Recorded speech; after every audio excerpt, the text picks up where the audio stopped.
చిన్న పల్లె అయిన కొండాపురం అనే గ్రామం ఎప్పుడూ ప్రశాంతంగా ఉండేది. కానీ ఈ మధ్యకాలంలో ఆ గ్రామంలో ఒక వింత మార్పు కనిపించింది. ప్రతి ఇంట్లోనూ మొబైల్ ఫోన్లు, టీవీలే మాటలయ్యాయి. పొరుగింటి వారు కూడా ఒకరినొకరు పలకరించడానికి సమయం కేటాయించలేదు. అలాంటి సమయంలో సంక్రాంతి పండగ దగ్గర పడింది. రైతు అయిన రామయ్య పొలంలో పంట బాగా పండింది. అయినా అతని ముఖంలో ఆనందం కనిపించలేదు. పంట పండిన పండగ ఆనందం లేకపోతే ప్రయోజనమేమిటి అని అనుకున్నాడు. అదే గ్రామంలో ఉన్న స్కూల్ టీచర్ లలితమ్మ పిల్లలతో మాట్లాడుతూ, పిల్లలు, సంక్రాంతి అంటే కేవలం సెలవులు కాదు, ఇది మన సంస్కృతి, ఐక్యత, కృతజ్ఞతా భావం నేర్పే పండుగ అని చెప్పింది. ఆ మాటలు పిల్లల ద్వారా పెద్దల చెవులకి చేరాయి.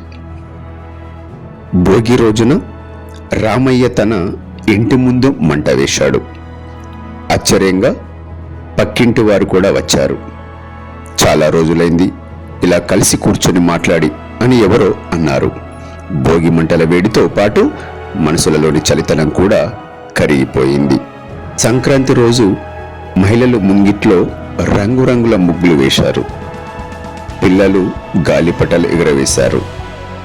ఆకాశంలో గాలిపటాలు కలిసినట్టే భూమిపై మనుషుల హృదయాలు కలిశాయి.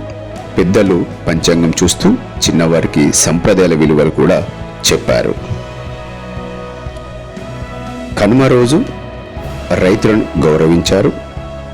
రామయ్యను గ్రామ పెద్దలు పిలిచి, నీ శ్రమ వల్లే మనకు అన్నం, రైతు లేకపోతే పండుగే లేదు అన్నారు. ఆ మాటలు రామయ్య కళ్ళల్లో ఆనంద కన్నీళ్లను తెప్పించాయి. ఆ 3 రోజులలో కొండాపురం గ్రామం మారిపోయింది.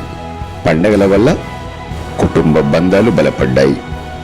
పొరుగువారిలో స్నేహం పెరిగింది. పిల్లలకు సంస్కృతి తెలిసింది. రైతుకు గౌరవం లభించింది. మనసులకు ఆనందం, ఆరోగ్యం కలిగింది. సంక్రాంతి ముగిసిన తర్వాత కూడా ఆ వెలుగు తగ్గలేదు.